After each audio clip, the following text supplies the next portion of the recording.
Good morning, students, and Happy New Year to all of you. This is Subhas Parashar, and I welcome you all in this success seminary. Right? After a long time, once again I am here to teach you something very important, and the topic of the day will be narration. Right? I mean reported speech. जो बहुत ही कह सकते हैं कि complicated है, कुछ लोगों के लिए सिंपल है. I'll try my best to explain each and every concept, right? I will not leave a single stone unturned. So now let's start.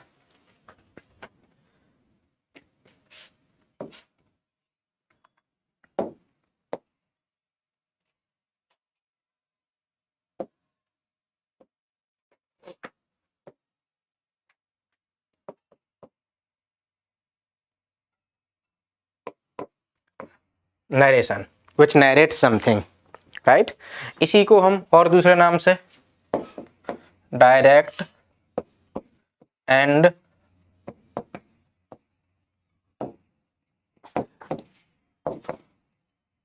Indirect speech के नाम से भी जानते हैं. कुछ कुछ लोग इसे रिपोर्टेड स्पीच भी कहते हैं, right? Reported speech I mean speech को हम दो तरीके से रिपोर्ट कर सकते हैं, एक डायरेक्ट वे में और एक आपका इनडायरेक्ट वे में, राइट? तो कह सकते हैं कि the speech which is reported as it is heard is called direct speech, and when we report the speech by converting in our own words it is called indirect speech. ठीक है, कि जब हम इसको अपने शब्दों में बोलते हैं, कुछ चेंजेस करके, लाइक वर्ब में चेंज किया, लाइक प्रोनाउन में चेंज किया, एंड जो रेस्ट ऑफ द थिंग्स हैं जैसे कि टाइम शोइंग वर्ड्स होते हैं उनमें जब चेंज कर देते हैं, that is called indirect speech, right? Good. So before going further, I would like to brief you about the types of sentences on the basis of language. ठीक है, तो लैंग्वेज के बेसिस पर मैं थोड़ा सा सेंटेंसेस की तरफ लेके जाऊंगा. As usual as I taught you in voice also, कि वॉइस पढ़ने से पहले मैंने आपको बताया था कि हमें जो समझ लेना चाहिए कि सेंटेंस कितने टाइप्स के होते हैं और कौन सा सेंटेंस क्या कन्वे करता है, क्योंकि अगर हम उनको समझ लेते हैं ना तो हमारी जो अंडरस्टैंडिंग है ना एक बेटर वे में चलती रहती है. Well, so let's see.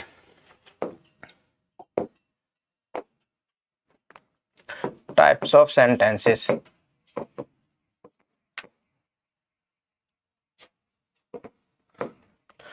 First one, as you know very well, assertive sentence.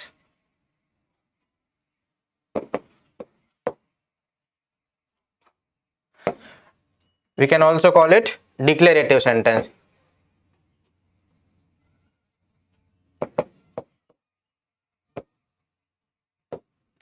Second one is interrogative sentence.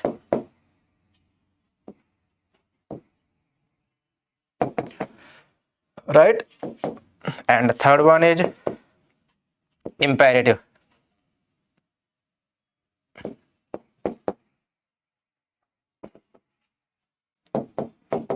And fourth one is optative. And fifth, last but not least, exclamatory.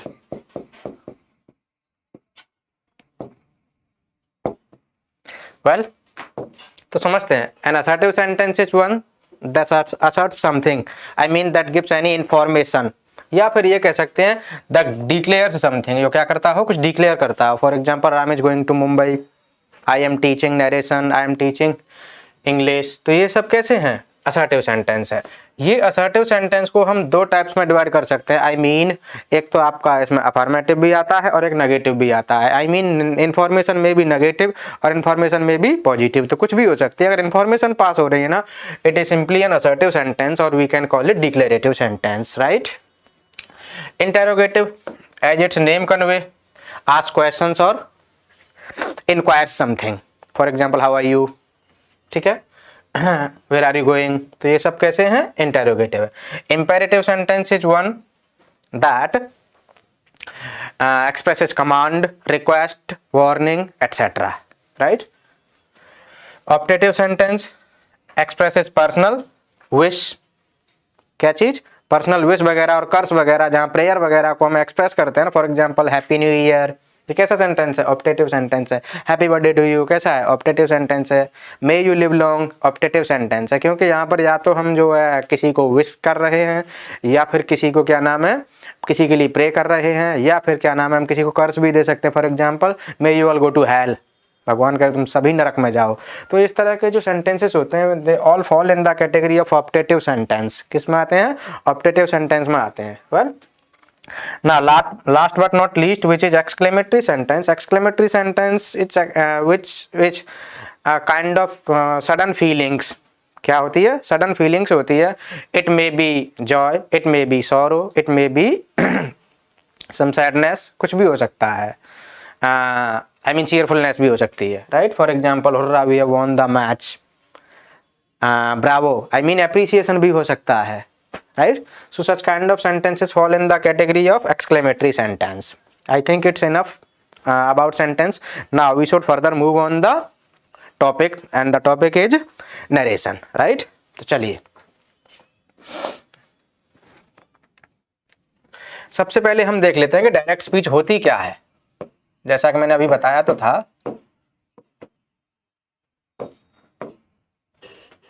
Direct and indirect speech.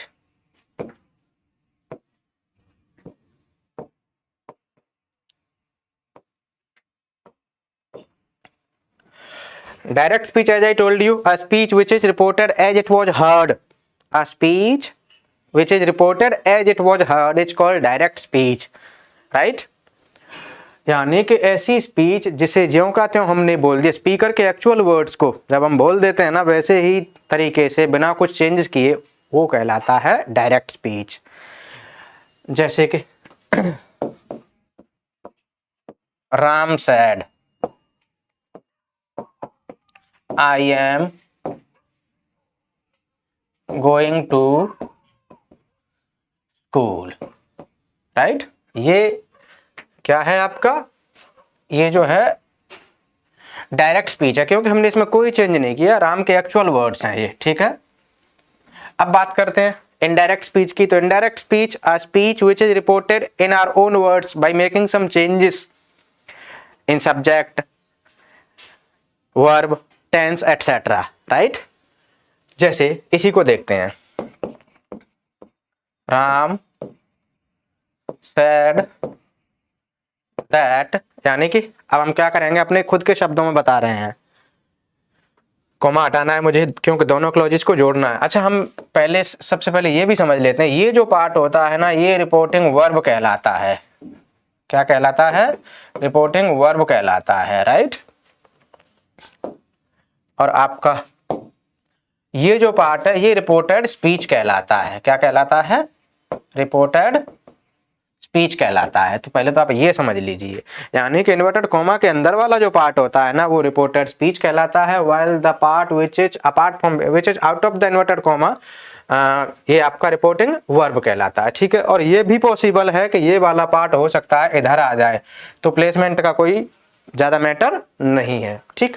चलो अब चलते हैं इसी पर। Ram said that I, क्योंकि first person है, अभी मैं ऐसे ही चेंज कर देता हूं, बाकी मैं आपको स्टेप बाय स्टेप समझाऊंगा। दैट ही, एम का वॉज हो जाएगा, and going to forest, sorry forest नहीं, स्कूल है, गोइंग टू स्कूल, फाइन। तो ये हो गया। तो अब हम बात करते हैं सबसे पहले कि how to change an assertive sentence into indirect speech, ठीक है। तो मैं हेडिंग डाल लेता हूं, एक बार कलर चेंज करते हैं। Conversion of assertive sentence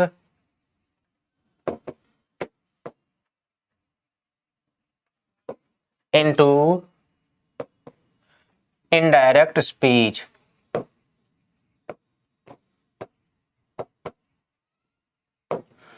well, ये समझते हैं। I will try my best to be bilingual. अगर आपको ये लगे कि क्या नाम है, नहीं सर आप हिंदी में ज्यादा बोलें, तो आप मुझे अगली बार कमेंट करके बता देना, right? I can switch over. तो देखिए, सबसे पहला रूल 1 देखते हैं। से या से टू होगा आपका, तो वो आपका हो जाएगा टेल। क्या हो जाएगा? टेल। अगर इधर सेज या सेज टू है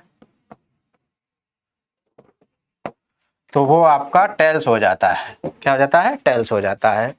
एंड अगर सेड या सेड टू है तो वो आपका टोल्ड हो जाता है। Remember one thing, we can not change the verb of reporting verb, यानी रिपोर्टिंग वर्ब के टेंस को हम चेंज नहीं कर सकते। जैसे कि हम रिपोर्टेड स्पीच के टेंस को चेंज करेंगे ना, अभी बताऊंगा मैं आपको, ऐसे हम जो रिपोर्टिंग वर्ब का जो टेंस है उसमें कोई चेंज नहीं कर सकते। यानी कि यहाँ भी आप देख रहे हैं, यहाँ भी वर्ब विदाउट एस और ईएस होता है, यहाँ भी आपकी यही आएगी, बस वर्ड चेंज हो जाएगा। ठीक है, टेंस की फॉर्म स्ट्रक्चर चेंज नहीं होगा। यहाँ पर अगर एस और ईएस के साथ है तो यहाँ भी मैंने एस और ईएस लगा दी। ठीक है, अगर यहाँ पे सेकंड फॉर्म है यानी कि सिंपल पास्ट है तो यहाँ भी क्या हो गया? सिंपल पास्ट हो गया। Fine, there is no problem I think. अच्छा, रूल नंबर 2 देखते हैं। That is used as conjunction, यानी कंजंक्शन के रूप में किसका यूज होगा? दैट का यूज होगा। फाइन, ये कह सकते हैं कि जो आपका कॉमा आ रहा था ना वो कॉमा हट जाएगा, तो कॉमा की जगह पे हम क्या लगाएंगे? दैट लगा देंगे। राइट। अब देखते हैं, ये आपका रूल नंबर 2 हो गया। अब रूल नंबर 3 देखते हैं। Tense changing rules will be as follows,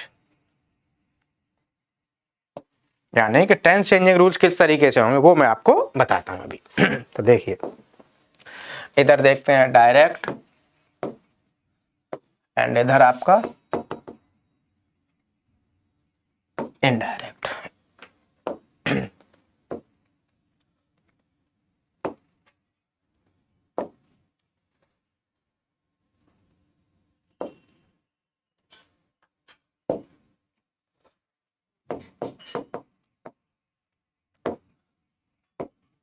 well,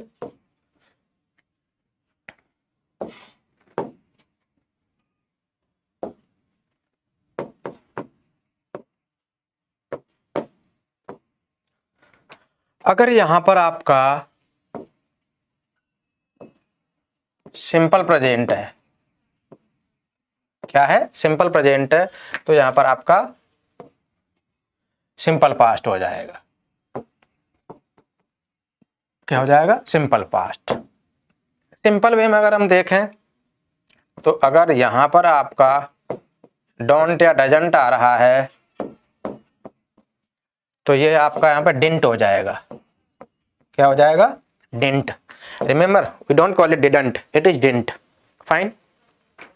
अगर यहाँ पर सिंपली एस और ई एस है, क्या हो जाएगी? तो वो तो इसी में आएगा ना, यानी कि मान लो एस या ई एस लगा के वर्ब आ रही है तो यहाँ पर आ जाएगी सिंपली V2। क्या हो जाएगी?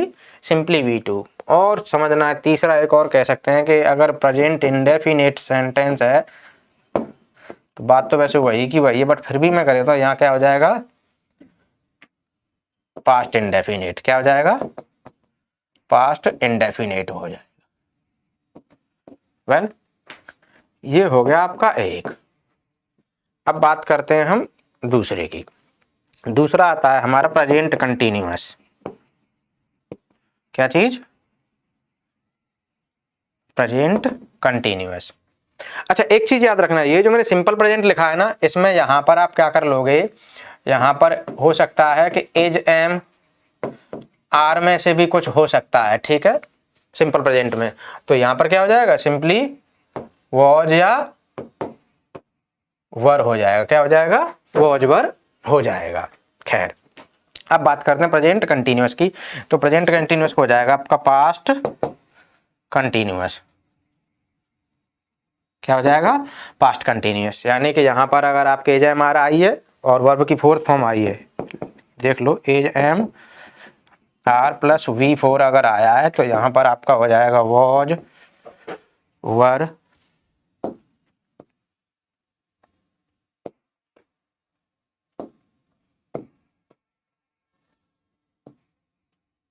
ये वर पहचान लेना, वॉज वर प्लस V4 हो जाएगा, राइट। खैर अब बात करते हैं हम प्रेजेंट परफेक्ट की। किसकी? प्रेजेंट परफेक्ट की। ध्यान रखना इस एजेएमआर में और इस बार एजेएमआर में अंतर है। यहां पर क्या होगा, यहां पर आपकी नाउन आएगी। क्या आएगी? नाउन आएगी, ठीक है, यानी कि कोई ऑब्जेक्ट आएगा। ठीक वैसे ही यहां पर भी नाउन आएगी, राइट। जबकि यहां पर क्या आएगी? वर्ब की फोर्थ फॉर्म आई, क्योंकि ये कंटिन्यूटी दिखा रहा है। क्या दिखा रहा है? ये कंटिन्यूटी दिखा रहा है। तो आप इसमें दोनों में कंफ्यूज मत होना कि सर यहाँ भी एजेएमआर और वहां भी एजेएमआर है। यहाँ पर ये सेंटेंस है कि मोहन इज अ टीचर। क्या है? Mohan is a teacher. तो एज आ गया, फिर इसके बाद में नाउन आ गया, टीचर आ गया, ठीक है, यानी कि ऑब्जेक्ट आ गया। जबकि यहाँ पर मैं क्या कहूँगा? Mohan is teaching English. क्या पढ़ा रहा है? इंग्लिश पढ़ा रहा है। तो यहाँ पर वर्ब की कौन सी फॉर्म लगा दी मैंने? फोर्थ फॉर्म लगा दी। तो ये हो जाएगा आपका प्रेजेंट कंटिन्यूअस टेंस, जबकि वो आपका सिंपल प्रेजेंट था। कैसा था? सिंपल प्रेजेंट था। तो मैं हल्का सा आपको यहाँ ये चीज भी बताना चाहता हूँ कि आपको ये भी देखना है कि सिंपल प्रेजेंट में और प्रेजेंट इंडेफिनिट में क्या अंतर है। तो अंतर यही होता है कि जहां पर हम एज एम आर यानी टू बी वर्ब के बाद में अगर कोई ऑब्जेक्ट आ जाता है directly without any main verb, that kind of sentence is called simple present. क्या कहते हैं हम उसको? सिंपल प्रेजेंट कहते हैं। वेल, और अगर इसी एज एम आर के बाद में वर्ब की फोर्थ फॉर्म आ जाए, दैट इज कॉल्ड कंटिन्यूअस। क्या कहेंगे हम इसको? प्रेजेंट कंटिन्यूअस टेंस कहेंगे। ठीक ऐसा ही जो है फॉर्मूला इंप्लीमेंट होता है और अप्लाई होता है किसके ऊपर? आपके पास्ट टेंस के ऊपर। तो आई होप कि ये कॉन्सेप्ट आपका क्लियर हो गया होगा। वेल, ठीक है, अब चलते हैं प्रेजेंट परफेक्ट की तरफ। प्रेजेंट परफेक्ट का सिंपली क्या हो जाता है? पास्ट परफेक्ट हो जाता है।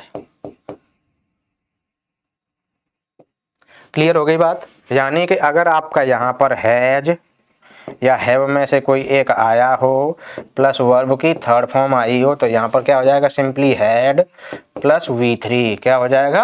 Had plus V3। V3 से आप समझ ही रहे होंगे वर्ब की थर्ड फॉर्म है। क्या है?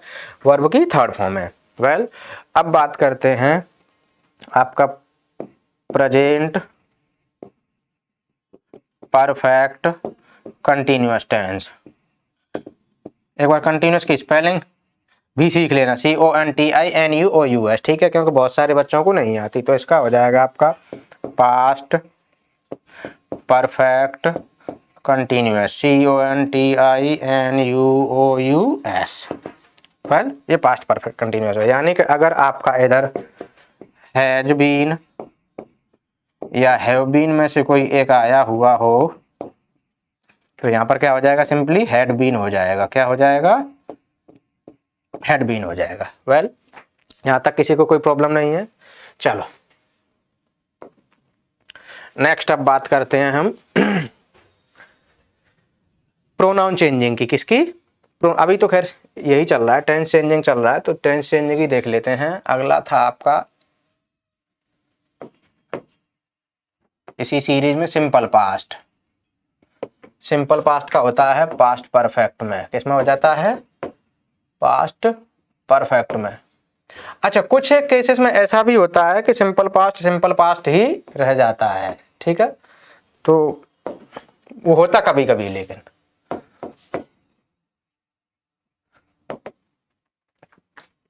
अब बात करते हैं पास्ट कंटिन्यूअस की।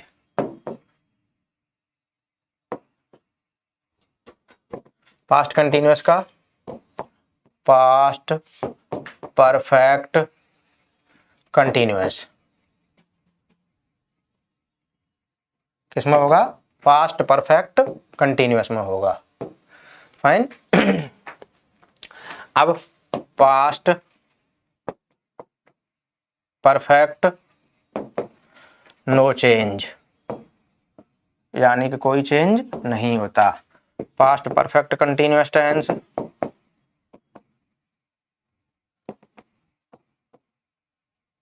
नो चेंज, यानी कि कोई चेंज नहीं होता। अब आ जाते हैं कंटिन्यू मॉडल पे, ठीक है। आपकी मे का माइट हो जाता है। क्या हो जाता है? मे का माइट हो जाएगा। कैन का कुड हो जाएगा। सेल का शुड हो जाएगा, विल का वुड हो जाए। ध्यान रखना ये सेल विल वही है, फ्यूचर टेंस की बात कर रहा हूं मैं, यानी कि आप ये मत सोचना कि सर आपने फ्यूचर की तो बात ही नहीं की कहीं पे, ठीक है। तो सेल का शुड हो जाएगा, विल का वुड हो जाएगा। मस्ट का कभी कभी हैड टू होता है, क्या होता है, हैड टू, इसकी ब्रैकेट में लिख लो समटाइम्स, वो मैं आपको बता दूंगा कि कहां पर होता है। वेल अब आपका dare, need, dare, need, used to और ऑट टू, ये आपकी नो चेंज रहती हैं,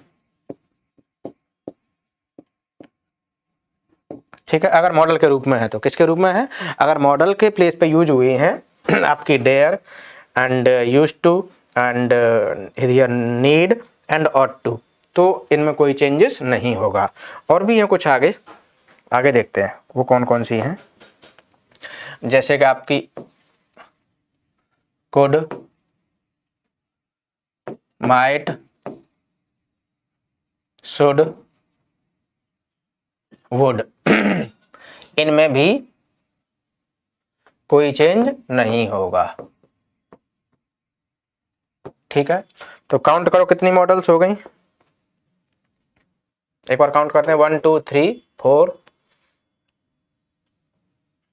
एंड यहां पर आपकी कितनी थी, 5 6 7 8 9 10 11 12 13, यानी कि अगर 13 मॉडल्स हैं तो सही है, यानी कि मॉडल इन टोटल कितनी होती हैं, 13 होती हैं। फाइन, चलो खैर आगे चलते हैं। अब बात करते हैं प्रोनाउन चेंजिंग रूल की।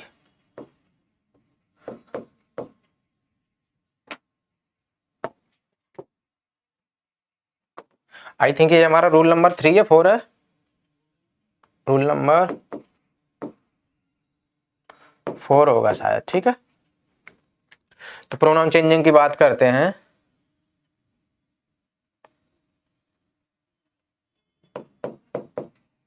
First person,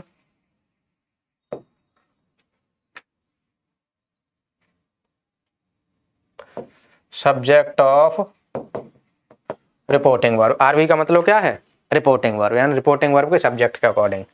second person, object of reporting verb, ये आरवी का मतलब क्या है, रिपोर्टिंग वर्ब है। And third person, no change, क्या है, नो चेंज, ठीक है। इसकी एक शॉर्टकट की भी होती है जो आप समझ लीजिए, जो हम पढ़ा करते थे, SON अपॉन 1 2 3, आप इसको ऐसे रिमेंबर कर सकते हैं, यानी कि ये है आपका first person according to subject, and आपका second person object, and third person no change. Well तो ये भी आप फॉर्मूला याद कर लेना। नेक्स्ट अब बात करते हैं हम आपकी, चलो इसी पेज पे चलते हैं, टाइम शोइंग वर्ड्स, जैसे कि यानी कि वर्ड्स शोइंग, एक मिनट में ये कलर चेंज कर लेता हूं,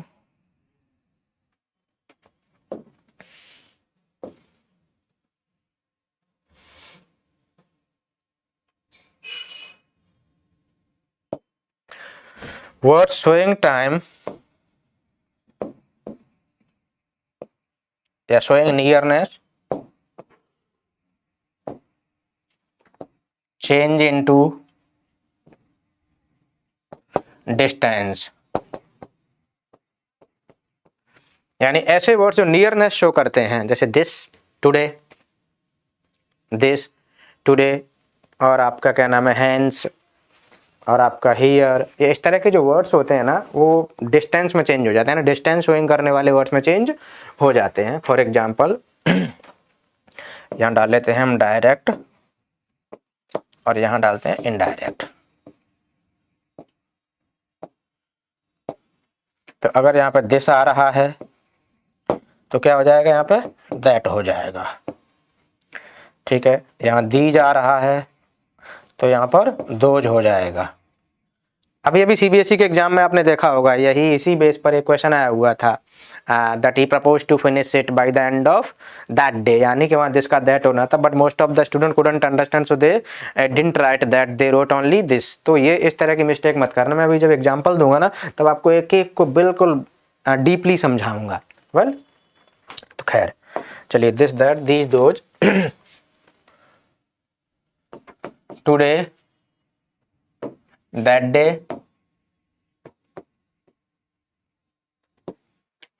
tonight, that night,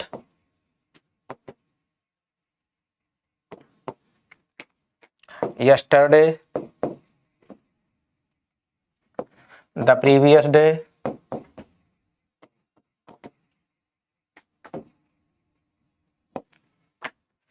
tomorrow, the next day, या फिर द फॉलोइंग डे।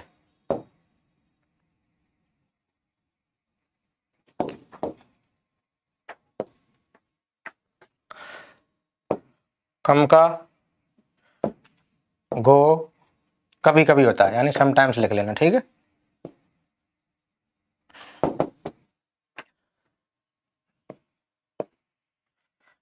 अगो का, रुको एक मिनट, इसको अभी नहीं, लास्ट में लाऊंगा। यहाँ देखते हैं, हैंस का देंस,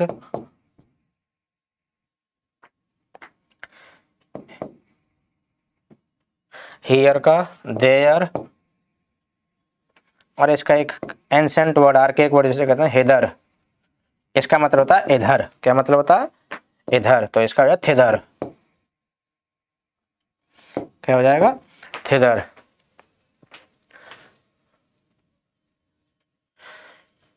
और ये अगो भी ले लेते हैं, अगो का बिफोर, ठीक है। तो कौन कौन से हो गए? टुडे यानी दैट डे हो जाएगा, टू नाइट दैट नाइट हो जाएगा, यस्टरडे का द प्रीवियस डे हो जाएगा, टुमारो का द नेक्स्ट डे या द फॉलोइंग डे हो जाएगा, एंड कम का गो समटाइम्स, हेंस का देंस हो जाएगा, हियर का देयर हो जाएगा, हिदर का थिदर हो जाएगा, अगो का बिफोर हो जाएगा। और ऐसे ही जस्ट का भी होता है, जस्ट का देन हो जाता है। क्या हो जाता है? देन हो जाता है। और ऐसे ही आपका नाउ का भी क्या हो जाता है? देन हो जाता है, ठीक है। और हैंस का देंस मैंने आपको एक्सप्लेन कर ही दिया। तो ये थे आपके word showing nearness change into distance, कि किस तरीके से टाइम के केस में या प्लेस के केस में जो वर्ड्स नियरनेस को शो करते हैं उनको हम किस तरीके से डिस्टेंस में कन्वर्ट कर देते हैं। आई मीन ऐसे वर्ड्स में कन्वर्ट कर देते हैं जो क्या शो करते हैं? डिस्टेंस शो करते हैं। Well I hope there is no confusion till now. Shall we move further? चलो आगे चलते हैं। अब देखिए, एक केस हमको ये समझना है कि आमतौर पर क्या होता है कि अगर असर्टिव सेंटेंस है और असर्टिव सेंटेंस में कोई ऑब्जेक्ट नहीं दिया हुआ है तो हम उसके रिपोर्टिंग वर्ब को चेंज नहीं करेंगे। आई मीन नोट डाल के आप अपनी नोटबुक में नोट कर लेना, note the reporting verb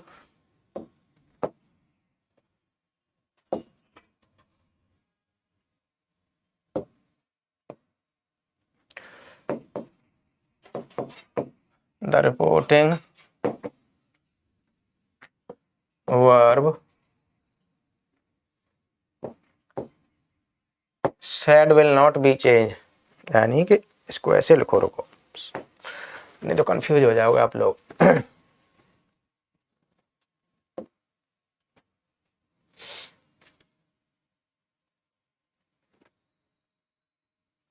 if there is no object in the reporting verb, अगर रिपोर्टिंग वर्ब में कोई ऑब्जेक्ट नहीं है, क्या नहीं है? अगर रिपोर्टिंग वर्ब में कोई ऑब्जेक्ट नहीं, if there is no object in the reporting verb,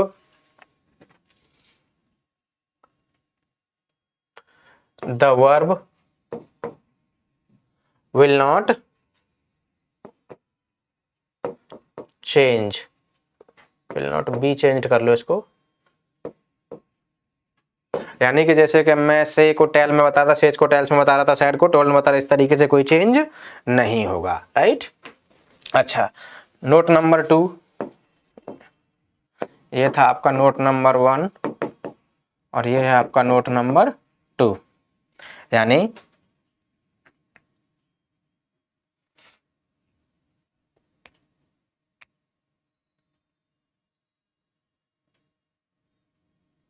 tense of reported speech, RS से मैं क्या लिख देता हूँ, रिपोर्टेड स्पीच, ठीक है। Reported speech will not be change, not be changed in the following conditions.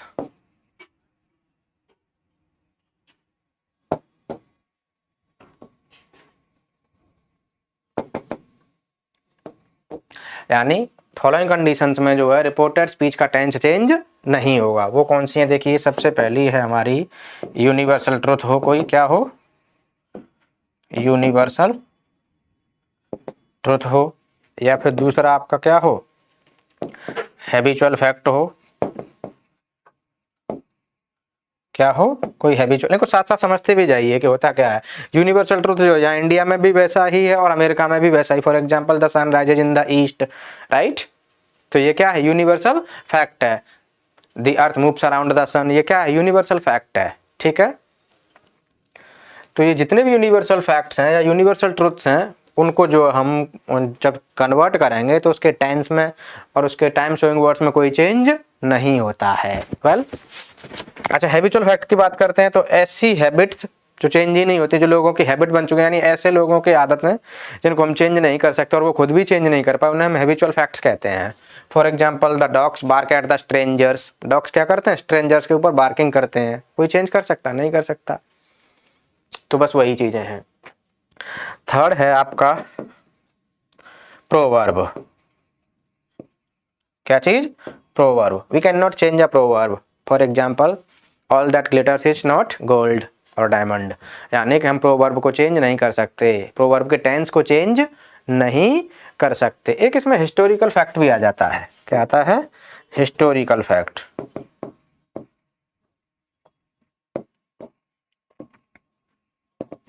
और कुछ कुछ कहते हैं लोग, कुछ कुछ बुक्स कहते हैं उसमें साइंटिफिक एक्सपेरिमेंट्स को भी ऐड कर दिया जाता है। तो यानी कि हम साइंटिफिक एक्सपेरिमेंट्स को भी यानी कि इफ यू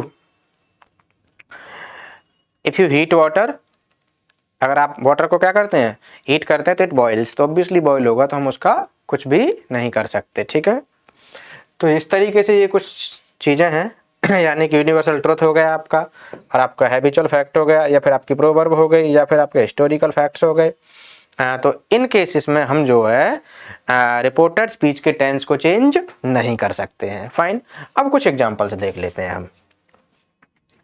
देखिए, और प्योरली बेस्ड होंगे असर्टिव सेंटेंस पे। किस पे होंगे, असर्टिव सेंटेंस पे होंगे। तो देखिए वो कौन से हैं।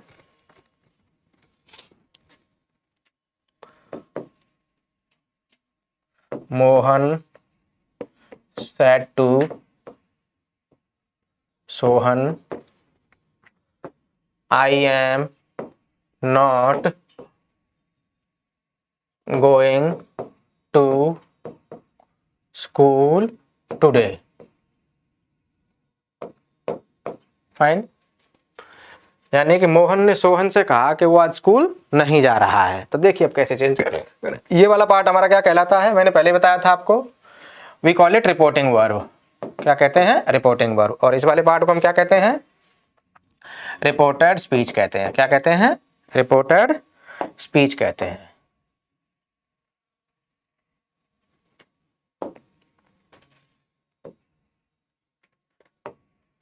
ठीक है, रिपोर्टेड स्पीच। तो अब देखते हैं क्या हम रिपोर्टिंग वर्ब के टेंस में चेंज कर सकते हैं, नहीं, कुछ नहीं कर सकते। बस हम इसके वर्ड को चेंज करते हैं, सिर्फ टेंस में चेंज नहीं कर सकते। फॉर एग्जांपल मोहन शेर का क्या हो जाएगा, टोल्ड, क्योंकि इसमें ऑब्जेक्ट क्लियरली दिया हुआ है। अगर ऑब्जेक्ट नहीं होता तब हम जो है कुछ भी नहीं करते। तो मोहन टोल्ड सोहन, दोनों को जोड़ने के लिए क्या कंजंक्शन बताया था मैंने, दैट। क्या बताया था, दैट। टोल्ड दैट आई कौन से पर्सन का है? फर्स्ट पर्सन का है। कौन से पर्सन का है? फर्स्ट पर्सन का है। तो subject of the reporting verb क्या है? मोहन। तो मोहन के लिए प्रोनाउन क्या आएगा? ही। क्या आएगा? ही। तो मैं क्या लगा दूं? ही। अब टेंस हमारा कौन सा है? एम नॉट गोइंग टू, यानी कि प्रेजेंट कंटिन्यूअस है। मैंने बताया था प्रेजेंट कंटिन्यूअस में एच, is, am, are, was, were का क्या हो जाता है? जब फोर्थ फॉर्म उनके साथ आती है, वॉज या वर में से कोई एक आती है। तो यहाँ पर ही के अकॉर्डिंग, यानी कि हमारा नया सब्जेक्ट क्या आ गया? ही है। तो ही के अकॉर्डिंग क्या हो जाएगा? He was not going to, he was not going to school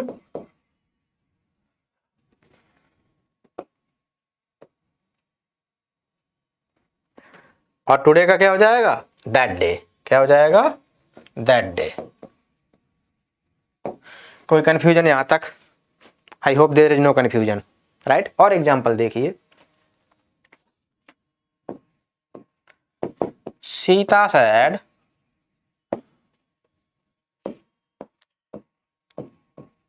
I am not well, मैं ठीक नहीं हूं, यानी कि मेरी तबीयत खराब है।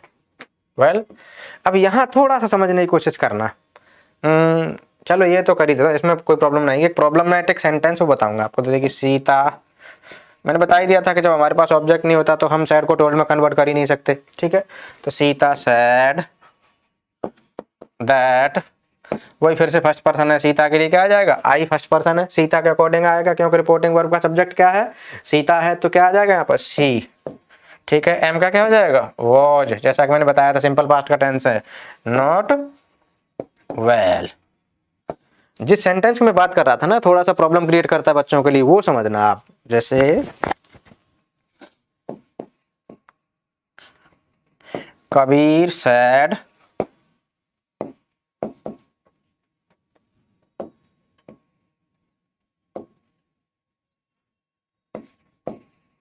you are not a good poet, ठीक है। तो अब देखते हैं, तो यहां पर कबीर said that, यहां तक तो कोई कंफ्यूजन नहीं है किसी को भी, लेकिन अब होगा कंफ्यूजन। अब क्योंकि हमारा जो यू है ना, ये जो आप देख रहे हैं ना यू, ये कौन से पर्सन का है? ये भाई साहब है सेकंड पर्सन के। किसके हैं? सेकंड पर्सन के हैं। और जब सेकंड पर्सन का है तो आपको ये समझ लेना चाहिए कि second person changes according to the object of the reporting verb, जो हमारे पास है ही नहीं। है क्या? नहीं है। तो अब क्या करेंगे? हाँ, अब क्या करेंगे देखिए, एक तो ये होता है कि तुम लैंग्वेज को फॉर्म करो, दिमाग में थिंकिंग प्रोसेस चलाओ, तो उससे आप चेंज कर सकते हैं। दूसरा एक टेक्निकल मेथड भी है, अगर उसको भी अगर आप अप्लाई करते हैं तब भी आपका आंसर ठीक आएगा। तो वो ये होता है कि हमें इस चीज़ का फाइंड आउट करने के लिए कि किस में कन्वर्ट करना होगा, हमें वापस जाना पड़ेगा रिपोर्टिंग वर्ब के सब्जेक्ट पे, यानी रिपोर्टिंग वर्ब वाले पार्ट पे जाना पड़ेगा।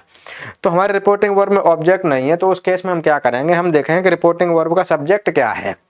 ठीक है। तो रिपोर्टिंग वर्ब का जो सब्जेक्ट है ना, वो हमारा थर्ड पर्सन का है। कौन से पर्सन का है? थर्ड पर्सन का है, ध्यान रखना, ठीक है।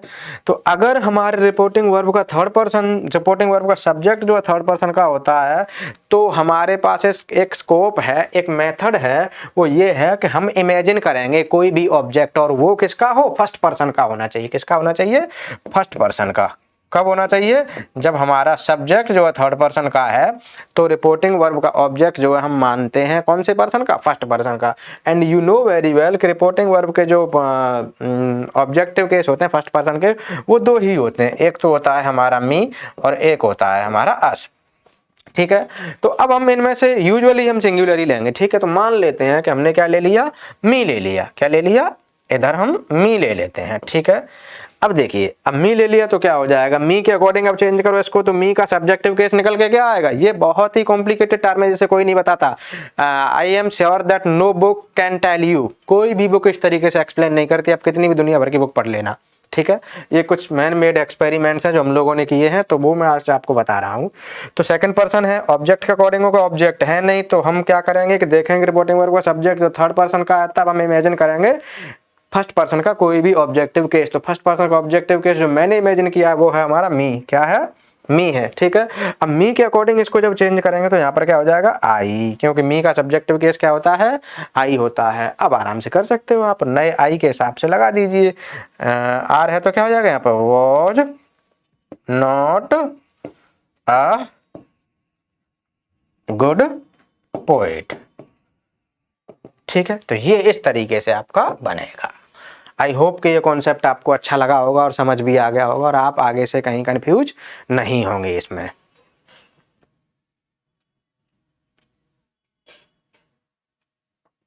ठीक है, एक बार टाइम देखूं क्या टाइम हो, क्लास ज़्यादा लंबी तो नहीं हो रही? नहीं, अभी टाइम है, कोई दिक्कत नहीं है। चलो अब बात करते हैं हम नेक्स्ट की, विच इज इंटेरोगेटिव सेंटेंस। कौन सा? Interrogative sentence. तो इंटेरोगेटिव को थोड़ा सा समझते हैं, लेकिन इंटेरोगेटिव से पहले आप एक चीज और समझ लें तो बेहतर होगा। जैसे कि कई बार क्या होता है कि अफर्मेटिव सेंटेंस में यस और नो वाले आ जाते हैं। कैसे आ जाते हैं? यस और नो वाले सेंटेंसेस आ जाते हैं। फॉर एग्जांपल देखिए,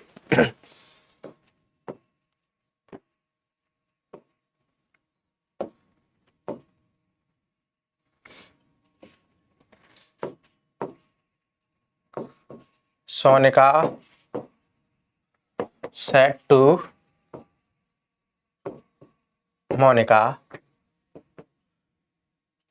लेकिन फिर कंफ्यूजन हो जाएगा आपको, तो छोड़ो, इसको मैं बाद में कराऊंगा। पहले इंटेरोगेटिव ही देखते हैं क्योंकि उसी का पार्ट है। वेल, तो समझो, देखो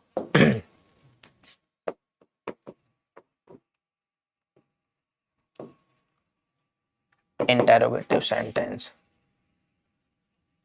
जो कि मैं आपको पहले ही बता चुका हूं, विच आस्क क्वेश्चंस और इंक्वायर समथिंग, जो या तो कोई क्वेश्चन पूछते हैं या इंक्वायरी करते हैं, ठीक है। तो इसका रूल नंबर 1 देखते हैं। से या से टू है तो आपका हो जाता है आस्क। क्या हो जाता है? यहाँ पे लिख दो डायरेक्ट और यहाँ लिख दो इनडायरेक्ट। और अगर सेज या सेज टू है तो हो जाता है आपका आस्क्स। क्या हो जाता है? आस्क्स, ठीक है। और अगर आपका सेड या सेड टू है तो ये होता है आपका आस्क्ड। हाँ, वन मोर थिंग, एक और चीज समझो, एक और कंफ्यूजन होता है। ये जो है इन तीनों को रिप्लेस करने वाला एक बड़ा ही यूपीजीआईसी में एक क्वेश्चन पूछा, बड़ा सटल सा क्वेश्चन था और बहुत सारे लोग कंफ्यूज हो गए थे। तो ये उन लोगों के लिए, उन भाइयों के लिए जो कंपटीशन की तैयारी कर रहे हैं। अभी तो मैं इस पर्पज से पढ़ा रहा था कि 10th और 9th के बच्चे पढ़ लें, समझ लें, बट इसके साथ साथ अगर आप कॉम्पिटिटिव एग्जाम्स की तैयारी कर रहे हैं ना, तो भी देखते जाइए, आपके लिए बहुत ही एक पेंसिया की तरह साबित होगा, ठीक है। तो देखिए, ये यानी कि एक वर्ड चलता है, आपने ये वाला पढ़ा होगा, ENQUIRED, इंक्वायर्ड। इसकी फॉर्म चेंज हो सकती है, इंक्वायर हो सकता है या इंक्वायर्ड भी हो सकता है, इंक्वायर्ड ऑफ। तो ध्यान रखना कि या तो इन तीनों में से कोई फिट बैठ रहा हो, और अगर इन तीनों में से कोई फिट नहीं बैठ रहा तब आपके लिए अगर ये ऑप्शन है तब आप इसी ऑप्शन के लिए जाना, ठीक है। यानी कि इनमें से इन्होंने गलत लगा रखे हैं कुछ भी, तो कहीं ना कहीं पंगा है, कहीं ना कहीं एग्जामिनर के माइंडसेट में कुछ ना कुछ बात जो है चल रही है, तो वो चाहता है कि इसको लगाओ। पर ध्यान रखना, इसमें ऑफ जरूर होना चाहिए, ऑफ नहीं है तो ये गलत हो जाएगा, तो इसका विशेष ध्यान रखना। वेल, नेक्स्ट, अब बात करते हैं इंटेरोगेटिव सेंटेंसेस को। जनरली मैं सिंप्लीफिकेशन के लिए दो टाइप्स में डिवाइड कर लेता हूं, ठीक है। एक पार्ट 1 है जो beginning with the helping verb होता है, किससे? हेल्पिंग वर्ब से होता है। और दूसरा है जो WH वर्ड से बिगिन हो, यानी क्वेश्चन वर्ड से शुरू हो। तो यहाँ पर आप ये समझ लें कि मैं अभी टाइप 1 की बात कर रहा हूँ। किसकी बात कर रहा हूँ? टाइप 1 की बात कर रहा हूँ, जो क्या होता है? बिगिनिंग विद हेल्पिंग वर्ब, जो किससे बिगिन हो? हेल्पिंग वर्ब से बिगिन हो। वेल, अब बात करते हैं हम रूल नंबर 2। रूल नंबर 2 यानी इफ और weather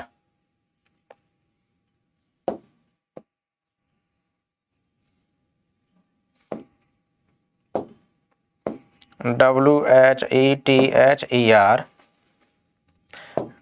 is used as conjunction, यानी इफ या वेदर का प्रयोग किसके लिए हो? कंजंक्शन के लिए। ध्यान रखना, दोनों में से एक आएगा। वेल मैं बता दूंगा आपको कि कहाँ पर इफ आएगा, कहाँ पर वेदर आएगा। सिंपली आप ये याद रखना कि अगर कहीं आपके सेंटेंसेस में चॉइस नहीं है, और नॉट नहीं लगा है at the end of the sentence, अगर किसी सेंटेंस के एंड में और नॉट नहीं है तो आपको क्या लगाना है, इफ लगाना है। अगर किसी सेंटेंस के अंदर चॉइस दे रखी है यानी कि लास्ट में और नॉट लगा हुआ है, तब आपको वेदर लगा देना, वो मैं यूज करके दिखा दूंगा, तो कोई प्रॉब्लम नहीं है। नेक्स्ट देखते हैं rule number 3, pronoun changing rules will be the same, इसमें टेंस भी लिख लो, pronoun changing rules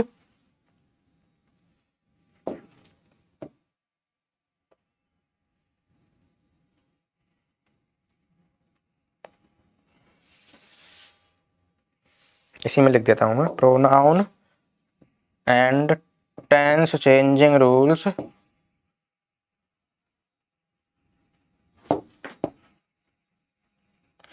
will be the same as in assertive sentence।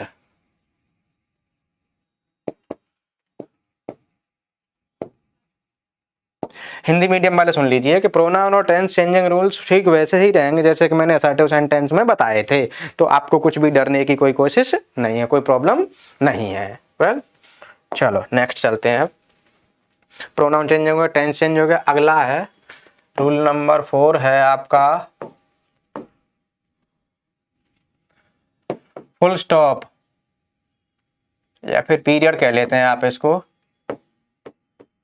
Will be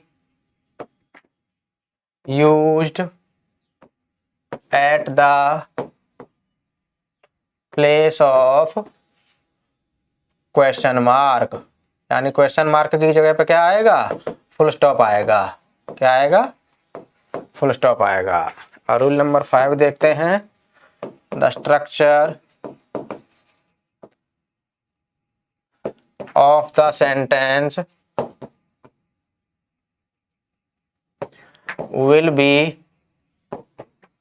assertive. कैसा होगा, असर्टिव जैसा हो जाएगा। ठीक है, यानी the sentence will no more be an interrogative one, it will be an assertive sentence. Structure जो assertive sentence के जैसा हो जाए, यानी स्टेटमेंट में कन्वर्ट हो जाएगा।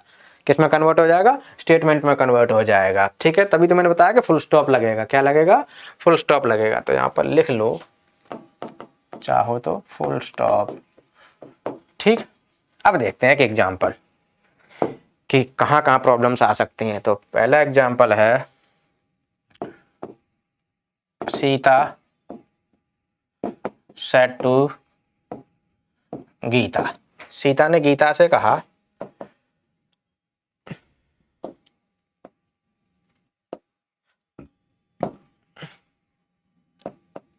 Are you going to college today, और यहाँ पर एक क्वेश्चन मार्क, फिर आपका इन्वर्टेड कॉमा आएगा। ठीक है, 99 वाला समझ लेना, ये कॉलेज है। तो वैसा ही सेट टू को कन्वर्ट कर देंगे हम आस्क्ड में, किसमें, या इंक्वायर्ड ऑफ में कर देंगे। Sita asked Gita, helping verb से शुरू हो रहा है, ध्यान रखना। तो दो ही कंजंक्शन बताए थे मैंने आपको, या तो इफ या वेदर, और नॉट है नहीं तो वेदर आने के चांसेस नहीं है, इफ आएगा। Gita if you second person का है, यहाँ तो सिंप्लीफाई कर दिया आपके लिए मैंने, क्योंकि ऑब्जेक्ट लगा दिया। अगर ऑब्जेक्ट नहीं होता तो आपको वही मेथड इंप्लीमेंट करना होता जो मैंने बताया था while teaching assertive sentence, right. तो ध्यान रखना। तो सेकंड पर्सन है, गीता के हिसाब से ऑब्वियसली क्या आ जाएगा, सी आ जाएगा। टेंस कौन सा है, प्रेजेंट कंटिन्यूअस है, तो ऑब्वियसली किस में होगा, पास्ट कंटिन्यूअस में चला जाएगा। तो देखिए, if she was going to college today का क्या हो जाएगा, दैट डे। ठीक है, तो इस तरीके से आपका इंटेरोगेटिव सेंटेंस चेंज हो जाएगा। ठीक। अच्छा, अब मैं एक हल्का सा डायलॉग जो आजकल सीबीएसई में पूछा जा रहा है, यानी कि एनईपी आ गई, आपको पूरी तरह से पता है। तो न्यू एजुकेशन पॉलिसी में कुछ न कुछ इनोवेटिव आइडियाज पूछे जा रहे हैं बच्चों से, और बच्चे जो है फंस जाते हैं क्योंकि बच्चों ने उस ढंग से पढ़ा ही नहीं है। तो मैं आपको बताता हूँ, बहुत ही सिंपल है। आप ये मत सोचो कि वो कोई जो इम्प्लीमेंट किया है जो बहुत ज़्यादा जो है कॉम्प्लिकेटेड हो, कॉम्प्लिकेटेड नहीं है। आज से लगभग 6 से 7 साल पहले इस तरह के क्वेश्चन जो है आरबीएसई बोर्ड में, यानी बीएसई है, बोर्ड ऑफ स्कूल राजस्थान में पूछे जाते थे। ठीक है, तो वो कोई दिक्कत नहीं है। तो मैं आपको बताता हूँ कि किस तरीके से आता है। देखिए, जैसे Mohan said how are you, question mark लगाया। ठीक है, अभी हालांकि मैंने डब्ल्यूएच वर्ड वाला आपको बताया नहीं है, चलो डब्ल्यूएच वर्ड वाला नहीं बताया तो फिर मैं उसी पे चलता हूँ, फिर से वापस से बिना डब्ल्यूएच वर्ड वाला ही देता हूँ। Mohan sad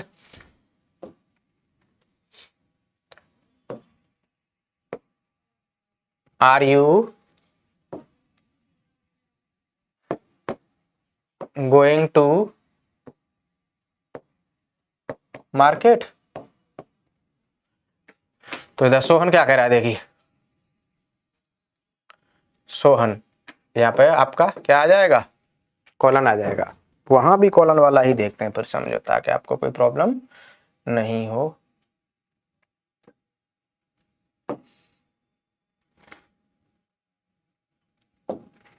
Mohan, are you going to market? Sohan, yes I am going to market. तो एक तो ये है आपका कि ये जो है यहीं पर फिनिश भी हो सकता है, ठीक है, यस तक ही। दूसरा ये है कि कुछ आगे भी फर्दर वो कर सकता है कम्युनिकेशन। ठीक है, तो अब देखते हैं। तो मोहन, वही है, हमें वो देखना पड़ेगा सबसे पहले कि हमारा टेंस कौन सा है और सेंटेंस कौन सा है। सबसे पहले सेंटेंस देखते हैं। सेंटेंस है हमारा इंटेरोगेटिव और टेंस है हमारा प्रेजेंट कंटिन्यूअस। तो इंटेरोगेटिव है तो हम यहाँ पे क्या लगा देंगे, वो मोस्ट प्रोबेबली आपके लिए वहां से फॉर्म होके आएगा सीबीएसई से, यानी कि जहां से एग्जाम वाला सेट करेगा ना क्वेश्चन, वो वहीं से कर देगा, वो दे देगा मोहन आस्क्ड सोहन। ठीक है, इतना बन के आपके लिए आएगा। समझ आ रहा है ना आपको? अब इतना जब बन के आएगा, अब यहां से वो तुमको बोलेगा कि तुम पूरा करो भाई। अब तो मोहन आस्क्ड सोहन इफ, ठीक है, कंजंक्शन लगा दोनों को जोड़ने के लिए। फिर से यू है, सेकंड पर्सन है, तो सोहन के हिसाब से क्या हो जाएगा, ही हो जाएगा, ही। अब आपका टेंस कौन सा, प्रेजेंट कंटिन्यूअस है, तो क्या हो जाएगा, ही वॉज गोइंग टू। आपको सिर्फ इतना करना, ध्यान रखना, if he was going to market. ठीक है, ये टी है, ध्यान रखना।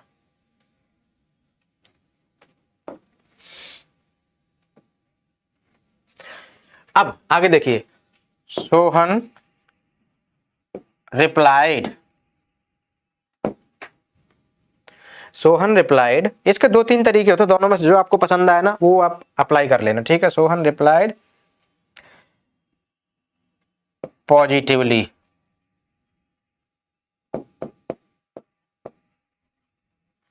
सोहन रिप्लाइड पॉजिटिवली, या रिप्लाइड इन द पॉजिटिव भी हो सकता है, रिप्लाइड इन द अफर्मेशन भी हो सकता है, रिप्लाइड पॉजिटिवली एंड सेड, यानी कि वो यहां से आपसे करवाएगा, एंड सेड दैट, फिर से वही ही वॉज, यानी कि आई है तो फिर से क्या हो जाएगा, सोहन के हिसाब से ही हो जाएगा, he was going to market.